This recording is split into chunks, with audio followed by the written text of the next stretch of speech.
Vamos orar? Senhor Deus e Pai, em nome de Jesus, obrigado por mais essa oportunidade, Senhor, de estarmos compartilhando do ensino da Tua Palavra. Colocamos nossas vidas no Teu altar, pedimos que o Teu Espírito Santo esteja abrindo os nossos olhos, ouvidos espirituais, para que recebamos, Senhor Deus, a Tua Palavra e ela encontre uma terra fértil em nossas almas e ela dê muito fruto, Senhor, através de nossas vidas. Em nome de Jesus. Amém.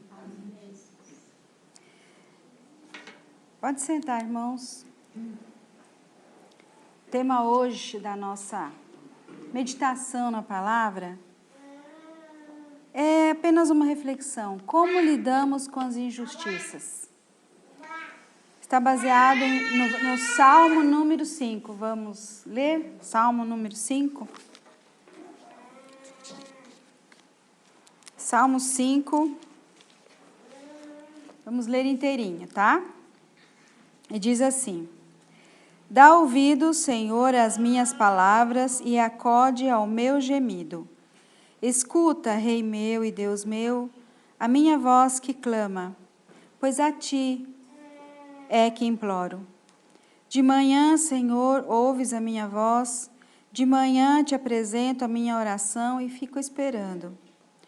Pois Tu não és Deus que se agrade com a iniquidade, e contigo não subsiste o mal. Os arrogantes não permanecerão à Tua vista. Aborreces a todos os que praticam a iniquidade. Tu destróis os que proferem mentira. O Senhor abomina ao sanguinário e ao fraudulento. Porém eu, pela riqueza da Tua misericórdia, entrarei na Tua casa e me prostrarei diante do Teu santo templo, no Teu temor. Senhor, guia-me na Tua justiça por causa dos meus adversários. Endireita diante de mim o Teu caminho, pois não têm eles sinceridade nos seus lábios. O seu íntimo é todo crimes, a sua garganta é sepulcro aberto e com a língua lisonjeiam. Declara os culpados, ó Deus, caiam por seus próprios planos, rejeita-os por causa de suas muitas transgressões, pois se rebelaram contra Ti.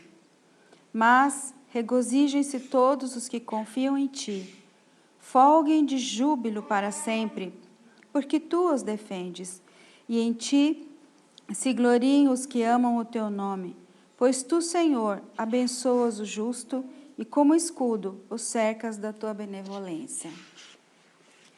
Quando nós meditamos no Salmo 5, podemos encontrar pelo menos uns 5 pontos nos quais a gente pode parar e meditar para aprender com esse salmo. É interessante a gente pensar e a gente ver que o salmista, que é Davi, ele está ali relatando a sua vivência com pessoas e as suas expectativas em relação às injustiças que essas pessoas praticam. Porém, de outra maneira, ele está também colocando o quanto que ele confia no Senhor. Mas de que maneira ele se põe diante do Senhor? E quando a gente pensa em injustiça, a gente pode parar e também meditar um pouquinho sobre senso de justiça. É interessante, nós todos temos capacidade mental, cristão ou não cristão, de ter senso de justiça. É algo que Deus deu ao ser humano quando o criou. Afinal, somos, semelhança dele. Então, Ele colocou em todos nós, na nossa mente, e quando eu falo em nossa mente, estou dizendo literalmente também no cérebro, Ele colocou em todos nós essa capacidade de senso de justiça. O que acontece é que nós, seres humanos, dependendo da cultura que a gente está, dependendo do nosso meio familiar, do meio familiar em que a gente convive, e dependendo da religião que a gente está, nós vamos adaptar esse senso de justiça, essa capacidade que nós temos, vamos adaptar àquele meio no qual estamos. Então, olha como é importante quando a criança, desde pequena, recebe os ensinamentos da palavra do Senhor. Porque ela já vai ter dentro de si o senso de justiça correto, conforme Deus nos ensina. Se não fosse isso, essa criança ou esse adolescente estaria tendo uma referência meramente familiar, e isso seria dependendo da cultura da família. Se a gente for pensar em senso de justiça, dependendo do país que mora, da região do planeta que você mora, você vai ter um senso de justiça diferente. Então, olha como é interessante isso. Nós temos essa capacidade. Precisamos, sim, desenvolvê-la conforme o padrão do Senhor. São estudos científicos realizados, inclusive com ressonância magnética e tudo mais, de pessoas expostas a situações em que elas têm que ter uma escolha moral, tem uma área do cérebro específica que é ativada quando ela vai ter que fazer uma escolha moral correta. É muito interessante isso, porque a gente vê a ação de Deus no nosso corpo, no nosso organismo. Então, nós precisamos, sim, estar sempre trabalhando na nossa vida, na vida das nossas crianças, como adquirir o senso de justiça. E é interessante que, uma vez eu assisti há muito tempo atrás, um videozinho de uma menininha e a mamãe orando. Não sei se vocês chegaram a ver, estava no WhatsApp, estava também no Facebook. Então, a mãe e a filhinha orando à noite, antes de dormir.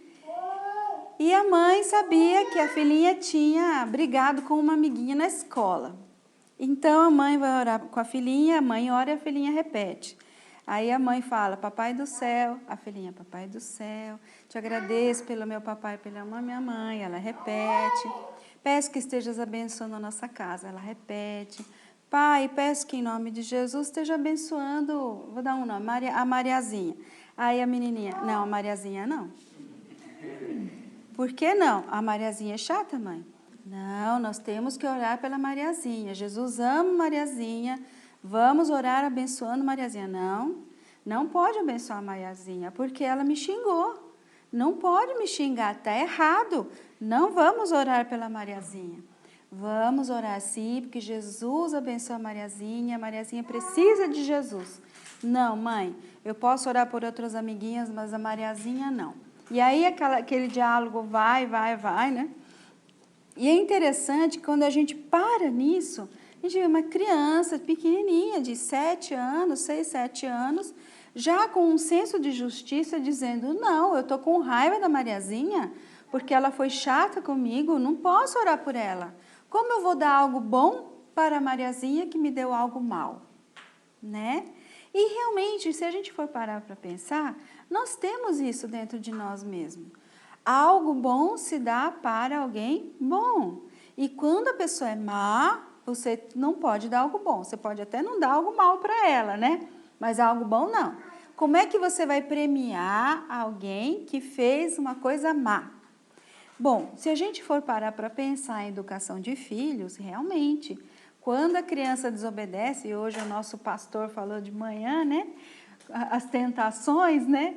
E quando a criança desobedece, o adolescente obedece, a mãe e o pai não devem passar a mão na cabeça, porque senão você vai criar um filho pautado de que é bom desobedecer, porque não tem consequência se eu desobedeço.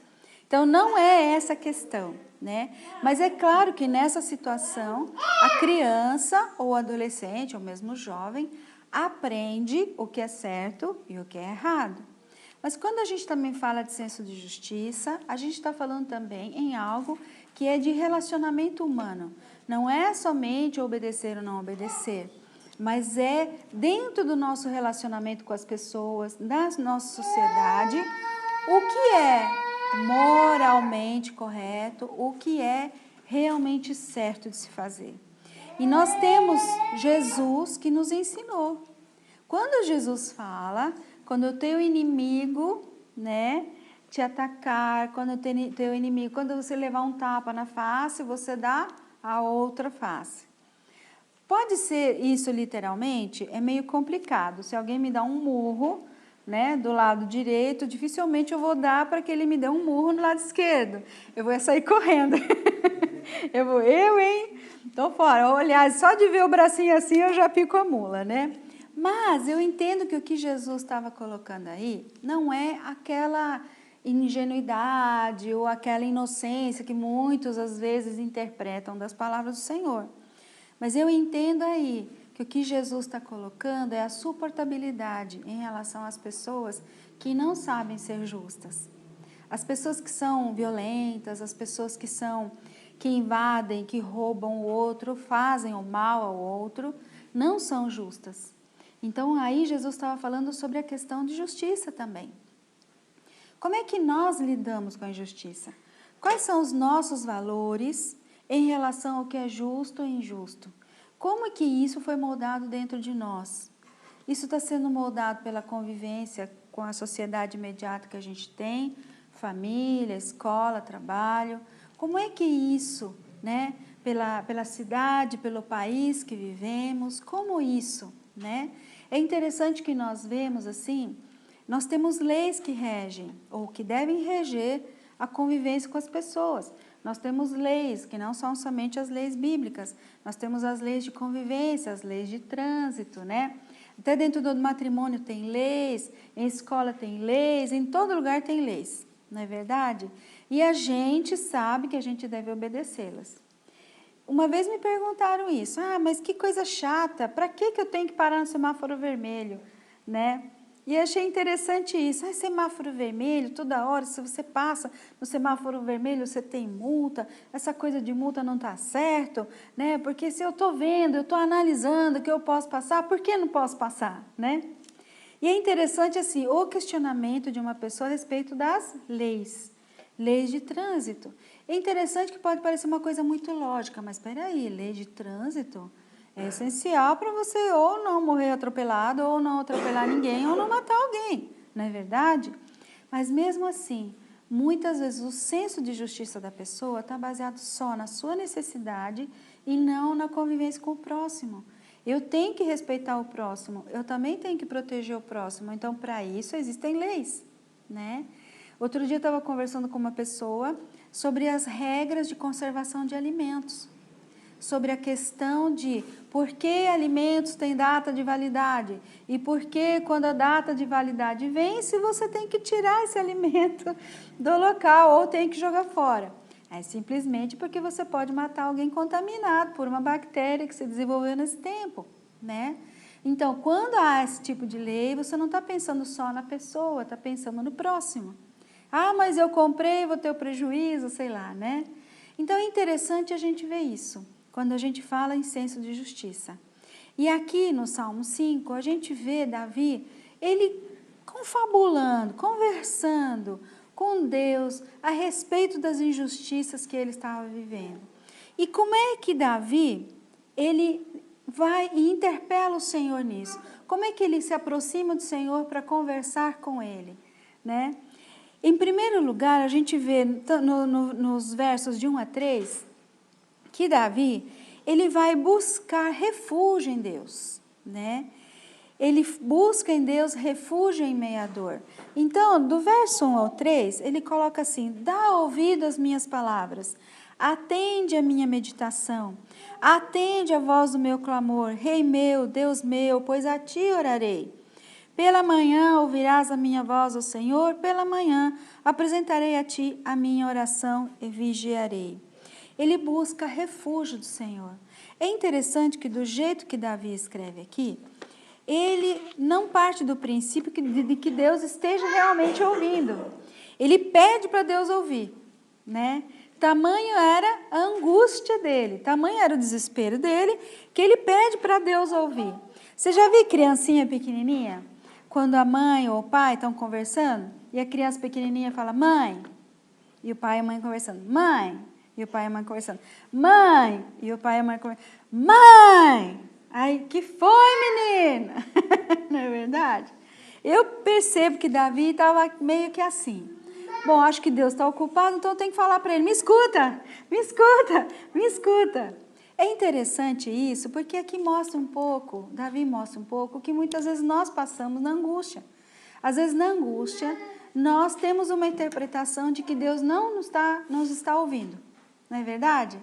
Deus não está nos ouvindo, então a gente tem que falar mais alto, a gente tem que fazer mais coisa e a gente entra no desespero. Tem gente que fala, minha oração não sai do teto, como se para Deus houvesse um teto. Né? É interessante isso, nós perdemos o referencial de quem é Deus nessa hora. Né? Deus não é surdo, Ele escuta, né? Não precisa ter um teto ou não teto, né? Ele ouve o clamor do justo e Ele ouve o clamor de arrependimento daquele que não é justo. Mas aqui, o salmista ele está num desespero, numa agonia, que ele pede insistentemente, dá ouvidos a mim, Senhor.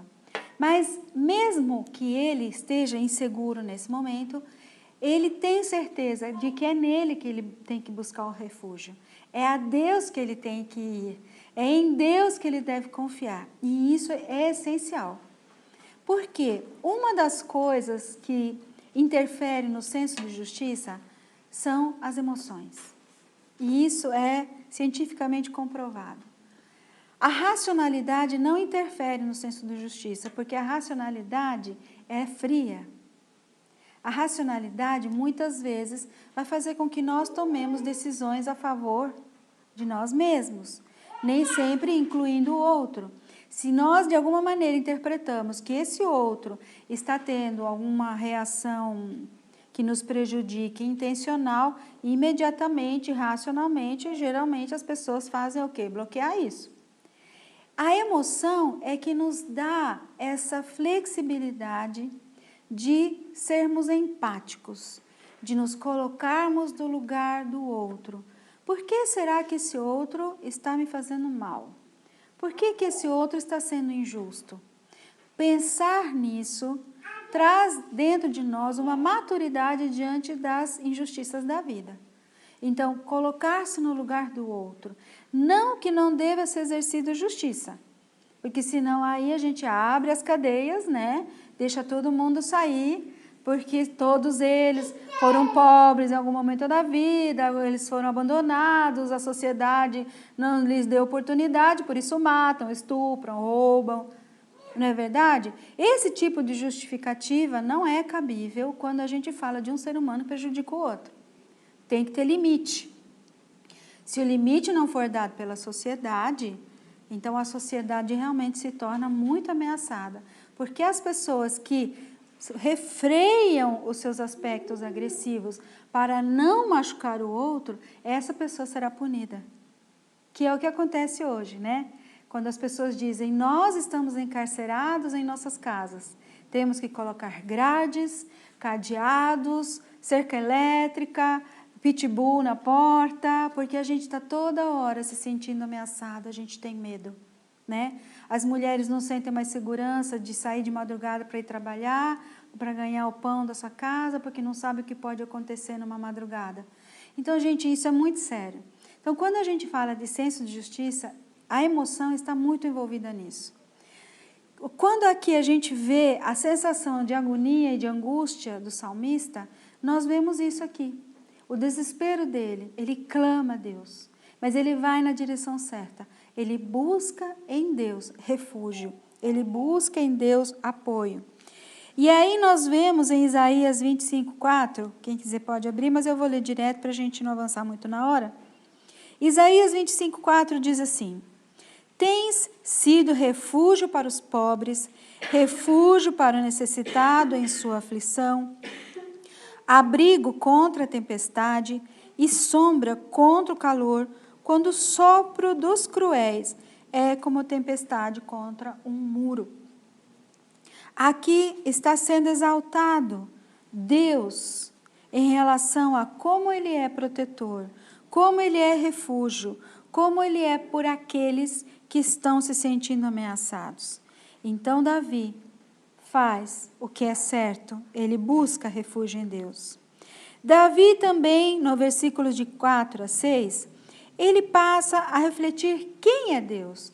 Eu vou me refugiar em Deus, busco refúgio nele, mas eu medito quem é Ele, quem é esse em quem eu estou buscando refúgio.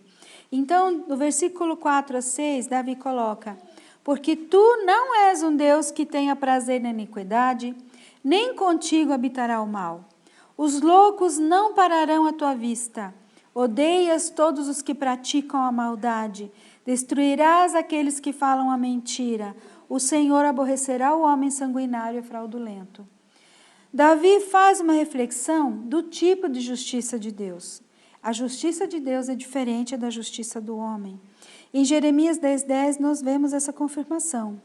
Mas o Senhor é Deus verdadeiro, Ele é Deus vivo, o Rei eterno. Quando Ele se ira, a terra treme. As nações não podem suportar o seu furor. Deus é Deus, amoroso, protetor, mas Deus também se ira quando há injustiça. E em 1 Timóteo 1,17 diz assim: ao Rei eterno, ao Deus único, imortal e invisível, sejam honra e glória para todos sempre. Amém. Que é isso também? Davi está tendo consciência de quem é o Deus a quem ele busca. Único, eterno, imortal, invisível, ao qual ele, Davi, tem que ser submisso. Ele, Davi, tem que ser obediente. Então, Davi não está por ele mesmo. Ele está debaixo de um Deus eterno e maravilhoso. Ao mesmo tempo, nós vemos no versículo 7 a 10, Davi passa a refletir quem nós somos diante de Deus. E aí eu posso dizer quem nós somos em Jesus e a nossa dependência dele. Quando Davi coloca: porém, eu entrarei em tua casa pela grandeza da tua benignidade, e em teu temor me inclinarei para o teu santo templo. Senhor, guia-me na tua justiça, por causa dos meus inimigos. Endireita diante de mim o teu caminho.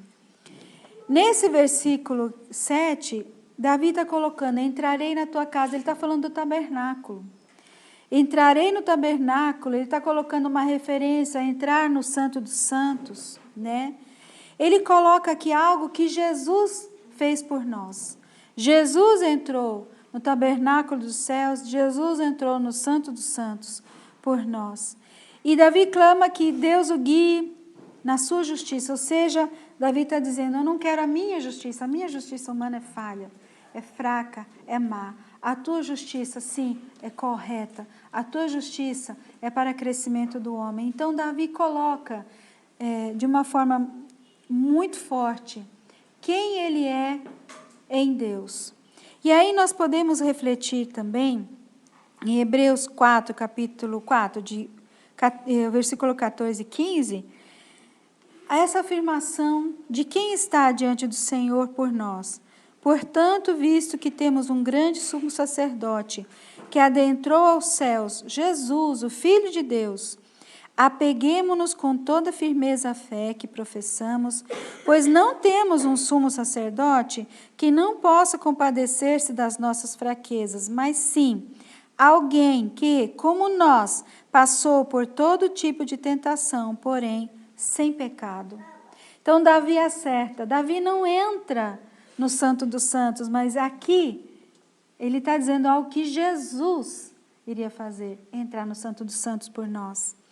E no Salmo 138 diz: voltado para o teu santo templo, me prostrarei e renderei graças ao teu nome, por causa do teu amor, da tua fidelidade, pois exaltaste acima de todas as coisas o teu nome e a tua palavra. Nós temos que saber que para ter um senso de justiça adequado, temos que estar quebrantados diante do Senhor. A injustiça nos dá vontade de vingança. A injustiça, às vezes, contra nós suportamos, mas se for contra um filho, né, dá vontade de vingança. Se alguém machuca um filho, se alguém ameaça um filho, se alguém faz algo mal a um filho, as pessoas geralmente têm desejo de vingança. Isso é uma coisa humana, é uma coisa carnal. Mas por isso que nós temos que ter essa noção. Você não tem poder para defender ninguém, nem a você mesmo, mas há alguém que tem poder para isso. É a Ele que você tem que recorrer. Deus é Deus Todo-Poderoso. Ele é justo juiz, Ele pode. Quando Deus decreta o seu juízo, o homem não tem vez. Mas Deus somente faz isso na análise dele, quando Ele considera necessário. Já vi muitos casos do juízo de Deus dar fim para pessoas perigosas. Não tem como. Mas Deus nunca faz isso sem essa pessoa ter tido muitas chances de redenção. Muitas chances de poder ouvir e se arrepender. É interessante uma coisa, quando a gente fala de pessoas perigosas, eu posso falar de psicopatas, né? Os psicopatas, não sei quem alguém já estudou, são pessoas más e cruéis nas suas ações contra o seu próximo. Mas geralmente eles têm vida dupla. Então, quando eles estão vivendo em família, com a família, no bairro, são pessoas ótimas. São bonzinhos, fazem coisas boas, ninguém desconfia deles. Mas, quando esse lado negro vem à tona, no escondido da noite, ou de uma forma muito disfarçada, praticam crueldades. Essas pessoas têm problemas neurológicos muito sérios. São pessoas que não conseguem ter empatia com ninguém, não conseguem sentir culpa. A culpa é necessária para nós, seres humanos, nos sentirmos aproximados do próximo. Quando a gente faz algo mal e vê que o outro está sofrendo, nosso coração fica partido. E isso é muito saudável. A culpa excessiva, que seria uma depressão e tudo, não. Mas a culpa normal, sim, faz com que sejamos empáticos, faz com que a gente seja compassivo com o próximo. Uma pessoa, por exemplo, de extrema crueldade, como quem tem psicopatia, não tem esse tipo de ação, não tem nenhum tipo de culpa. São pessoas que vão satisfazer o seu prazer de fazer o mal. Então isso é muito sério, gente. Quando a gente vê como Deus trata com coisas extremas assim, não somos nós que devemos tratar. Nós devemos colocar diante do justo juiz. Somente uma mãe que já viveu uma filha estuprada, ou um filho, criancinha, menino, menina, atacado por pedófilo, pode dizer a dor que é de não ter conseguido proteger o seu filho.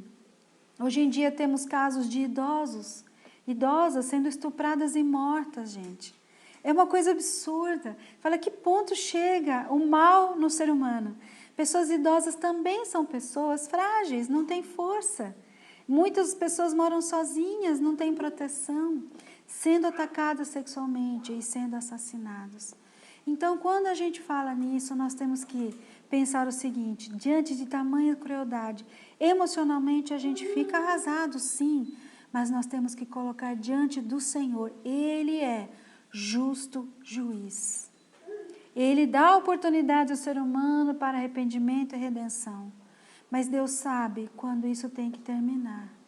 Muitas vezes nós ficamos constrangidos, mas realmente o Senhor é que deve colocar a mão no cetro dele para proteger seus filhos.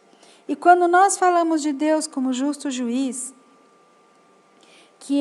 nós vamos ver aqui em Romanos 8, 6-8, que é o que eu estou colocando para vocês, que diz assim: a mentalidade da carne é morte, mas a mentalidade do Espírito é vida e paz.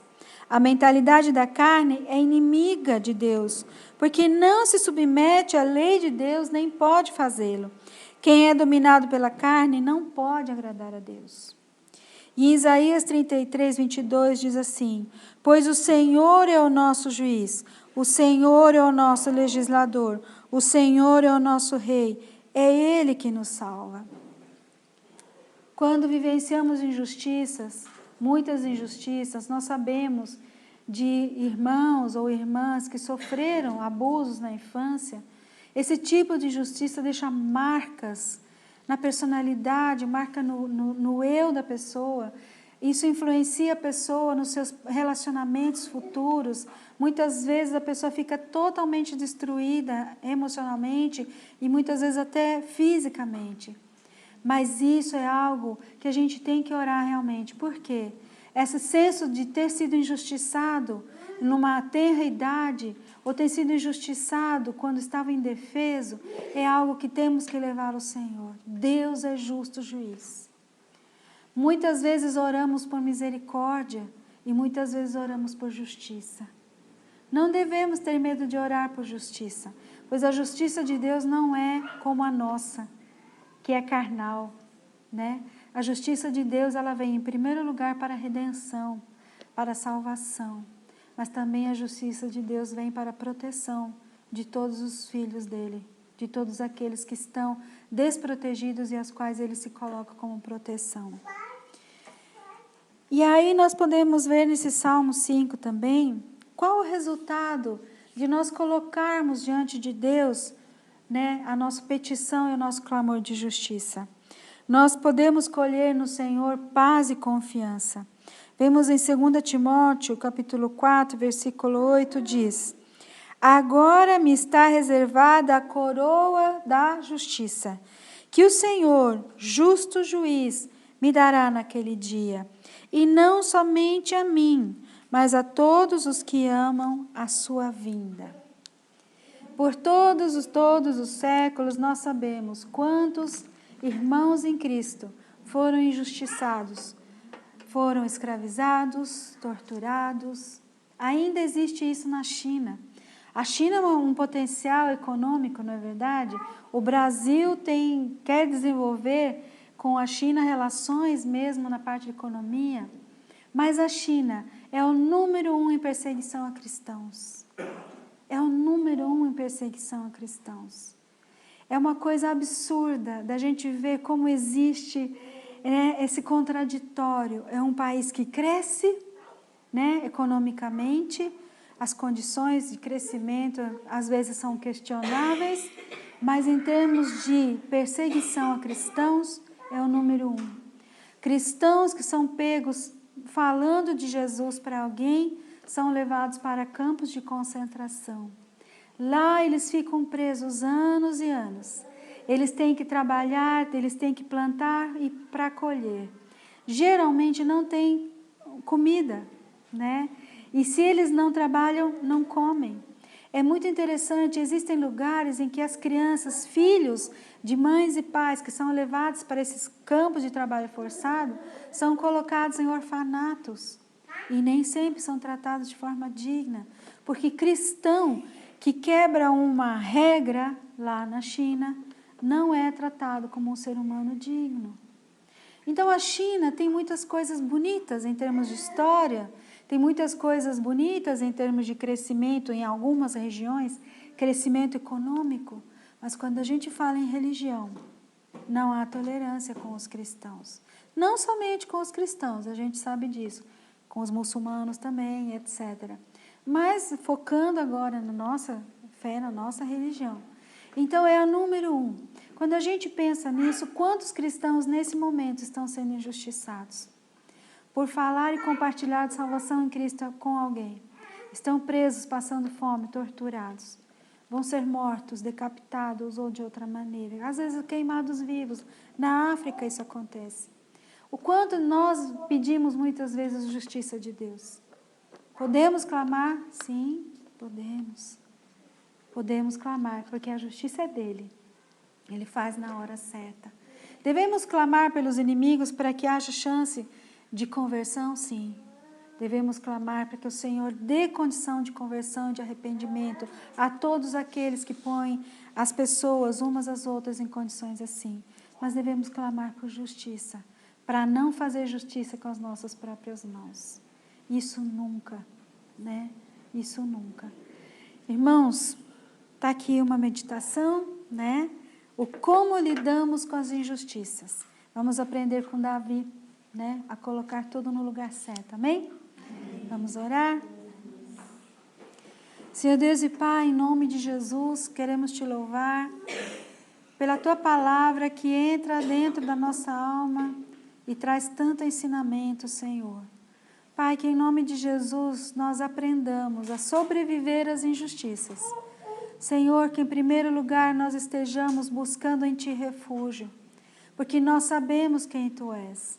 Buscando em Ti refúgio na dor, buscando em Ti refúgio nos momentos que estamos em dificuldade, muitas vezes no trabalho, sofrendo injustiça de algum superior, sofrendo injustiça de algum colega, na escola, sofrendo injustiça de professores, sofrendo injustiça de amigos. Em casa, muitas vezes, os adolescentes sentem que os seus pais são injustos, mas muitas vezes eles não conseguem enxergar também o seu sofrimento diante disso.